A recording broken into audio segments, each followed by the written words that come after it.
श्रीहरी जगत पिता दूर करीतो व्यथा ऐका सत्यनारायणाची कथा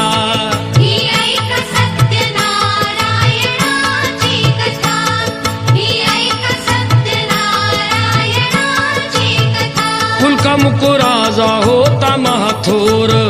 तयाची पत्नी होती सुंदर नदी किनारी एकदा त्यांनी घातली महापूजा दोघांनी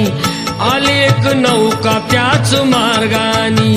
नाव भरलेली पूर्ण द्रव्यानी होती व्यापारी साधू बाण्याची रीत पाहण्यास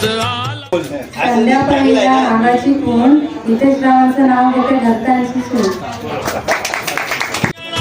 अचरावे मनो इच्छी